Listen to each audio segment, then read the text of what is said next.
when you enter the condo, sobrang refurbished, sobrang ganda. Yung building, sobrang luma na. How do you play with that? It will be a factor for me. Kasi you want the overall experience. If it's just the unit that is nice, but the outside is extremely not so maintained, I will try to find something else wherein it's really a match.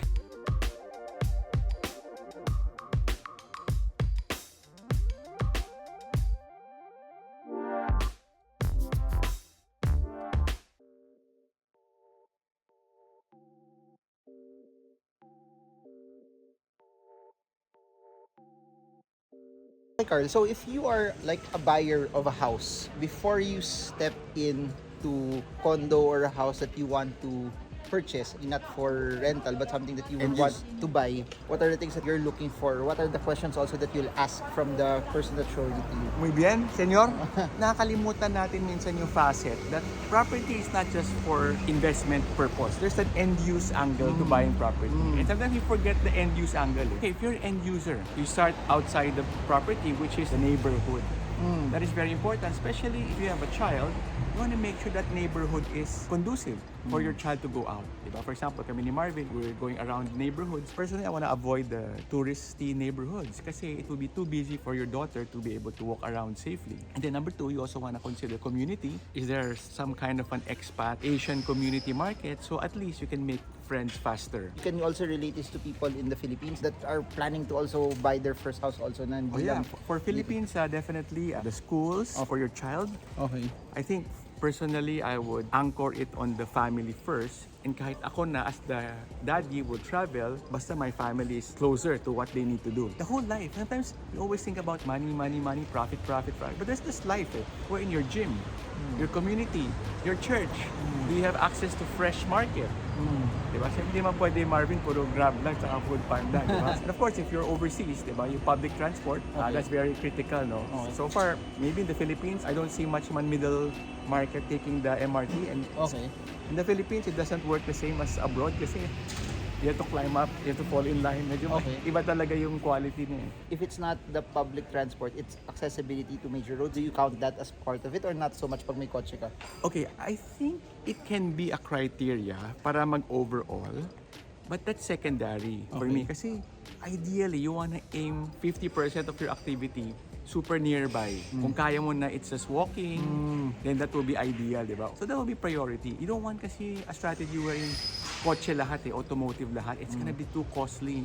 Kasi you need a driver to drive around. Or if you're gonna do the driving, then wala ka ng time mag-work. Level 1 pa lang tayo, Marv, which is the outdoor, the environment. So as you enter the building, you will try to observe if the building is well-maintained. Feel that, teka lang, parang hindi maganda yung maintenance. You somehow will see in advance that maybe there's issue with how the condo corp is managing their budget. There may be some issues with the condo corp agreeing on how to manage and take care of your building. And then I personally would love to have an empowered staff. You see the concierge, you see the guards, you see the people really accommodating, really in their genuine self. Like as you go up, take a look at the maintenance of the elevator before you enter the actual unit. Those would be my consideration. Kasi if dun pa lang, fail na, you kind of wanna think twice before putting your money in. When you enter the condo, sobrang refurbished, sobrang ganda.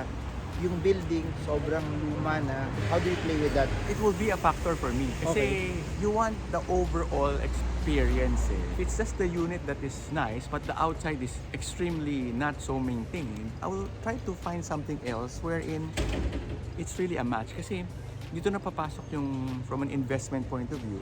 You also want something that will last longer, will have a longer shelf life para yung money mo, it's also gonna grow. If you wanna sell it in the future, there will still be appreciation by the next potential buyer. If you're gonna walk away or not, that's a different issue. But yung awareness muna na, okay, I'm aware it's an old building, I'm aware that only the inside is renovated, it's probably gonna cost me 2 million more to renovate it to this level, but I'm kind of paying like 10 million more. Teka lang. Is it worth it? Maybe I'm better off buying the old one na lang din and ako na mag-renovate. Okay, so what do people need to consider when they look inside? So as you enter the unit, as an end user, no? So ito na, you start to think, is it functional for me? So you start by imagining you're taking off your shoes, where do you store them? May ganun na aspect You have to consider where where you put your shoes, Okay. change your slippers, and then kung meron kang buhat na grocery, where do you drop it? Where do you store yung mga nabili mong produce from the grocery, yung mga sa pantry mo? Okay. Things like that kasi you don't see on a bare unit eh. Okay. Diba? Parang, uy, ang linis. Diba? Uy, you tend to look at the brand of the kitchen, but in reality, it's the usability and the function. So you try to imagine you're living there, you're cooking, where do you do your laundry? Diba? Sometimes, the washer dryer is within the kitchen, so would that be ideal for you? Ideally, it's in the toilet, diba? And then you take a look at the toilets, kung ilan, are they en suite? Are they outside? How can you make it work? Is it well ventilated on the day na hindi ka mag-aircon? You try to consider also if it's an afternoon sun or a morning sun. If it's hot, how's the heat coming in? How's the wind? And then the size of the rooms, if it's something workable for you. Of course, storage is important. Darating talaga isang time na you need a place or a room where you're gonna put a lot of your stuff. Sometimes a third room can be used as a storage. How many visits would you recommend so that they can already at least visualize it? Is one enough, or how does it go? Okay, what you do is you look at medyo siguro 5 or more. Depends Okay. on how you find it. Then you rank it by top. Okay. Kaya 5. You rank it by top 5. Okay. Based on usability, Okay. based on price. Okay. So not necessarily kailangan mura. Meaning, okay, this is more usable. Okay. The location to my Okay. needs is more functional. Okay. Kahit mas mahal eh. Actually, Okay. price is not really Okay. the priority. You imagine saan mo bababa yung produce and all of those things. Can you get that from one visit alone, or do you have to visit that unit several Okay, times? normally when you're buying and you're the end user, you will look at several units. And then Okay. may isang, siyempre, that's in your consideration na, di ba? Okay. So you think about, then out of the 5, 1 or 2 will stand out. Okay. Usually, go on a second visit to really look at it in detail. Kasi Okay. when you're scanning properties pa lang, you're thinking that the whole overview eh. Okay. And then once nakapili ka ng top 2, top 3 mo, you now look into the details another time. To summarize this, look at the area. Number 2, look at the building. Quality, the maintenance, Number 3, look at the inside if it's something that's livable. the layout, the functionality. Yeah. Got it. So I guess that's it. Yeah. Thank you everyone. Carl D, Alright. thank you so much. Link down below, and I hope you guys got a lot from this, and I hope this video helps you trade well, trade strong, trade smart. And I hope those tips are something that you can use if you are planning to buy a house or a condo, na not for investment but something that you want to live in As an end user. as an end user. So bye everyone. God bless you all. Bye-bye.